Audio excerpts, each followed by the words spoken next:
Nessa presente videoaula, nós vamos tratar de dois temas muito caros à sociologia, que são os processos sociais e, obviamente, as interações sociais.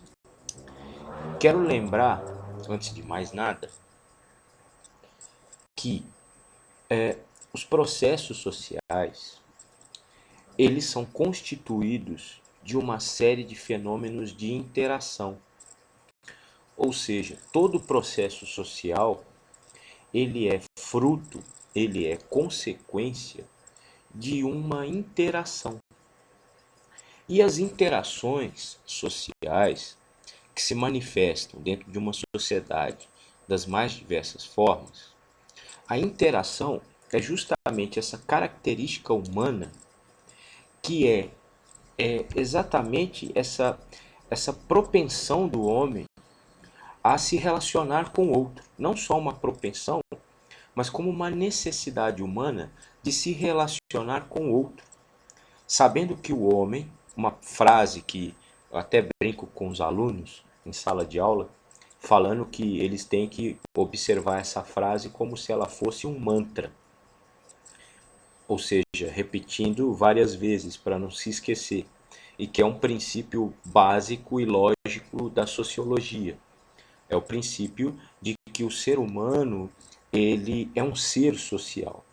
Então, há uma natureza humana que nos impulsiona para o social, que nos impulsiona para que nós mantemos relações com os outros. E precisamos manter essas relações uns com os outros. E essas relações que se apresentam na sociedade das mais diversas formas é o que a gente chama de interação social. Então, todo processo social envolve uma série e uma diversificada, um diversificado conjunto de interações sociais, certo?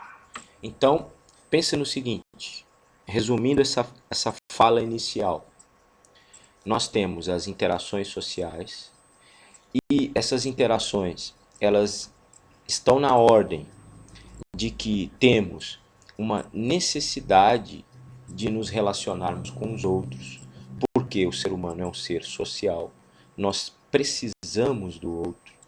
E essas interações, vistas num conjunto, vistas na sua multiplicidade dentro da vida concreta das pessoas, dentro de cada sociedade, constitui o que a gente entende por processos sociais, certo?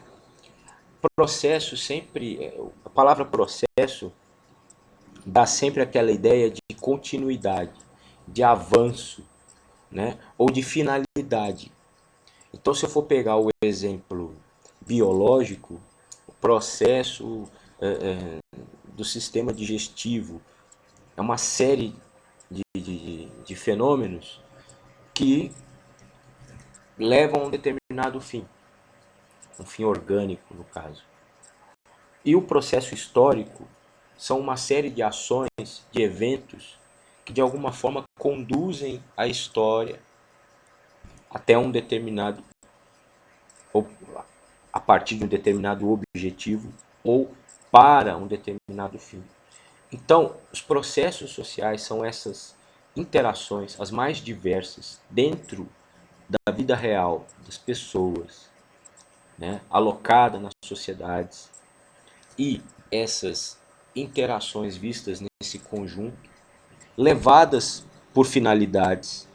Ninguém interage com ninguém de forma desprovida de sentido, ou seja, nenhuma interação social é destituída de sentido, é destituída de finalidade.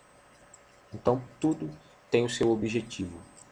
Só que, no nosso vídeo aqui, lembrando que, se nós pegarmos o material que eu já disse aqui no primeiro vídeo há algum tempo, o fundamento dessas aulas a gente encontra no material do Sistema Etapa, material apostilado do Sistema Etapa.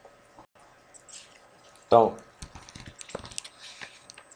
a fundamentação para essas aulas é o tema número 6, as interações sociais e o processo de socialização. Lembrando que socialização, já tratamos desse assunto aqui. E tema 7, o que são processos sociais de interação. Então, esses dois temas, 6 e 7, são o fundamento dessas aulas. E eu quero aqui indicar, eu acho que eu não fiz essa indicação ainda, indicar este livro. Não só os alunos, mas os colegas professores de sociologia que trabalham no ensino médio, na educação básica. Muitas vezes há uma dificuldade de escolha de material didático de sociologia, então eu, no caso, estou indicando aos colegas essa coleção Ser Protagonista, da editora SM, ok? Então, esse livrinho aqui, aliás, é um volume único, denso, é um ótimo material de trabalho, né? E lembrando que há realmente uma dificuldade entre o corpo docente na educação básica de escolha de material didático, não só na área de sociologia, mas como na área de filosofia. Mas na área de sociologia essa dificuldade é um pouco maior, até porque não há uma definição clara de currículo de sociologia em termos da educação nacional. O que a gente acaba encontrando no mercado uma diversidade de material disponível com vieses completamente diferentes e distintos, certo? Mas para quem tiver a curiosidade, o interesse, é claro, o material do sistema etapa apostilado é de qualidade, que nós utilizamos aqui no Colégio Atibaia, em milhares de escolas, não só em Atibaia, no estado de São Paulo e no Brasil. Né? É um material reconhecido, um material que é produzido por uma instituição que tem know-how em termos de aprovação de exames vestibulares e de ótimos resultados no Exame Nacional do Ensino Médio. Então, por isso, a utilização desse material do sistema etapa e, no caso de material, livro didático, a coleção, o volume único, Ser Protagonista, da editora SM. Ok? Lembrando que eu não estou sendo pago para fazer esse tipo de propaganda, não. Certo? Mas, voltando ao nosso tema, que é um duplo tema, que, na realidade, se está uma coisa ligada à outra. Interação social e processos sociais, certo? Falando nos processos sociais, eu poderia resumir os processos sociais de uma forma simples, dizendo para vocês que os processos sociais eles têm um duplo poder.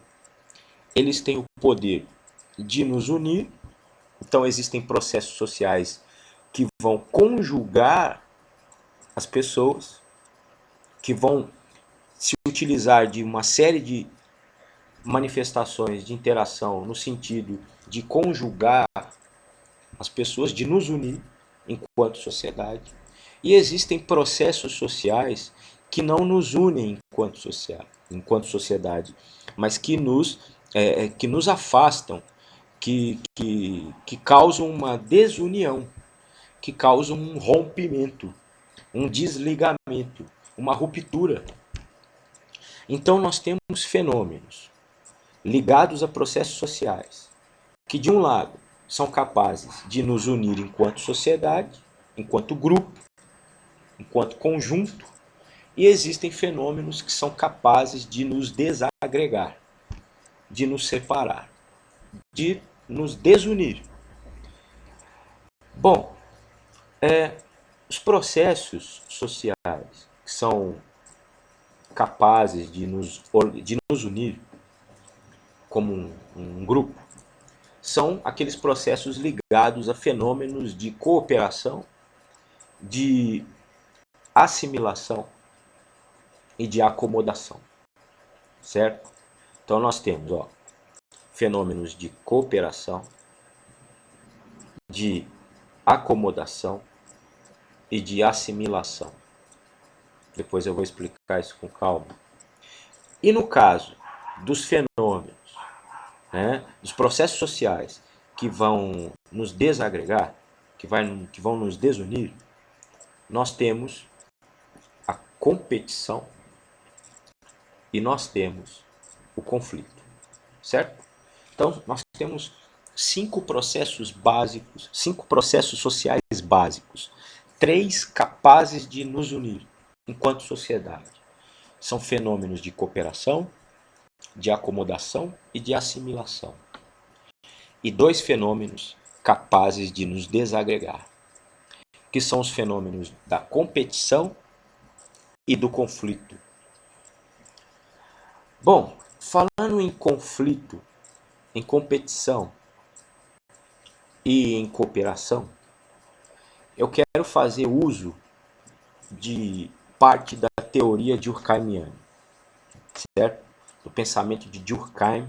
Então eu vou partir do pensamento de Durkheim, né, o primeiro sociólogo, e a partir do pensamento de Durkheim eu quero ilustrar melhor essa ideia de cooperação e de conflito, ok?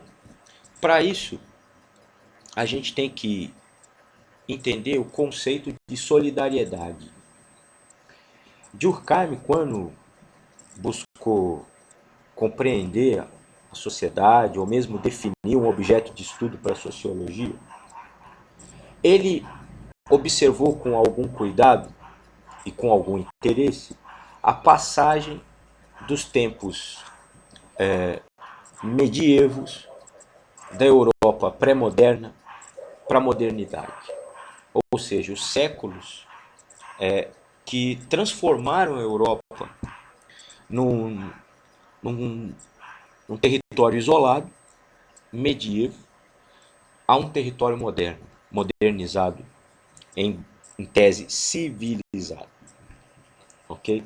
Então Durkheim ele vai se dedicar a compreender essa passagem, essas transformações ocorridas nas sociedades europeias e essas transformações históricas, políticas, culturais, etc., que tiraram a Europa da Idade Média e estabeleceram uma Europa moderna. Ok? Visão até que dialoga com o pensamento marxista de alguma maneira. E depois a gente pode se debruçar aqui para esmiuçar isso melhor, essa ideia melhor. Essa semelhança na análise de Durkheim e numa análise marxista.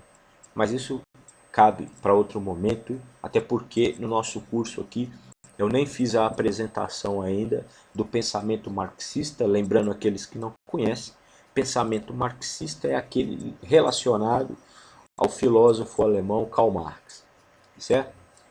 Pois bem, o que ocorre? Para Durkheim, existem 2 modelos de solidariedade e que vislumbram exatamente esses 2 momentos históricos distintos das sociedades europeias. Na Idade Média, prevaleceu o que Durkheim chama de solidariedade mecânica. E nos tempos modernos, em que Durkheim vivia, século XVIII, XIX, nós vamos ter um modelo de solidariedade orgânica. Então nós temos solidariedade mecânica, e o exemplo histórico é a Europa medieval, e o exemplo de solidariedade orgânica, mecânica medieval, orgânica mundo moderno.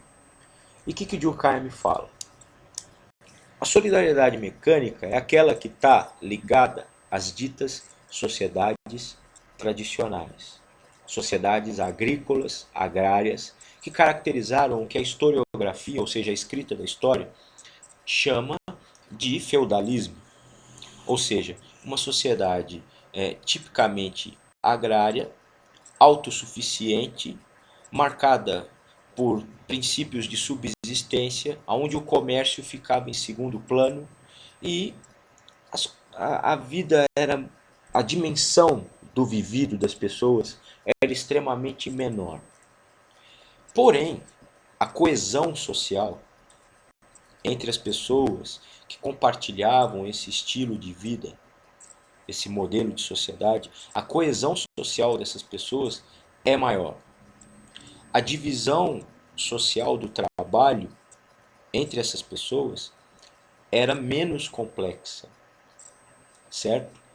E a consciência coletiva, ela se impunha, ela se sobrepõe sobre a consciência individual.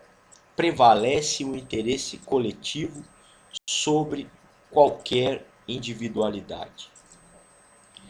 Isso são exemplos de solidariedade mecânica. Agora, Durkheim vai entender o seguinte, que em determinado momento da história vai haver um rompimento com essa ordem.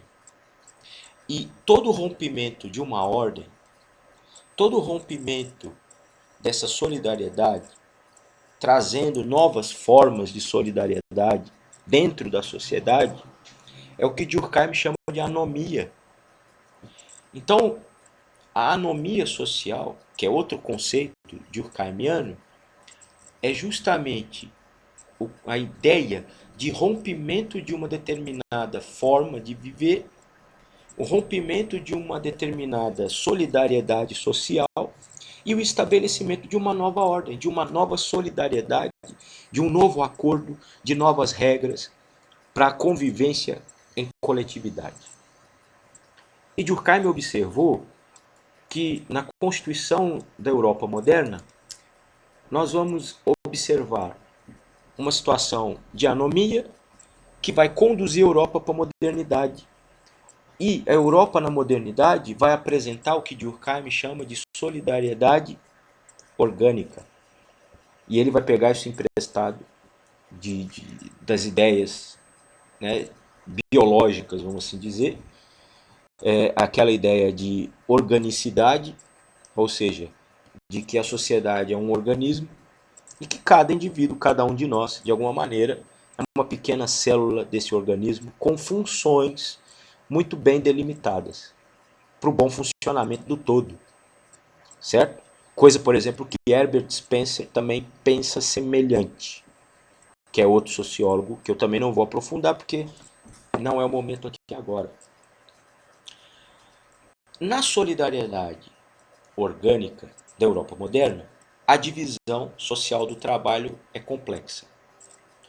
Ou seja, o trabalho dos indivíduos, que não é mais aquela vida agrícola autossuficiente do mundo feudal, mas é uma vida orientada para o mercado, para o comércio, para os negócios, e depois vem a industrialização, e vem o liberalismo como conjunto de ideias, né?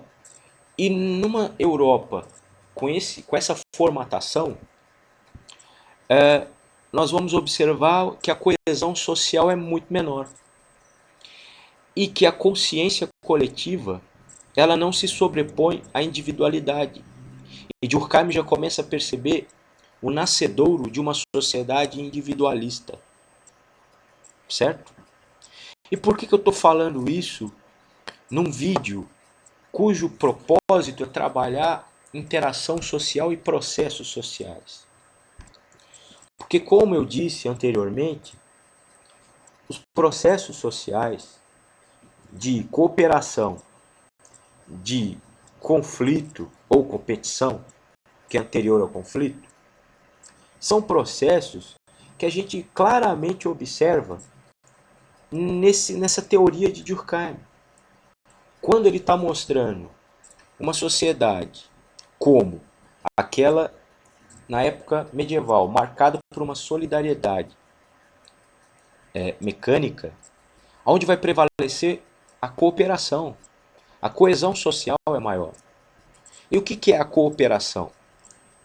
Nós cooperamos uns com os outros, muitas vezes de forma inconsciente.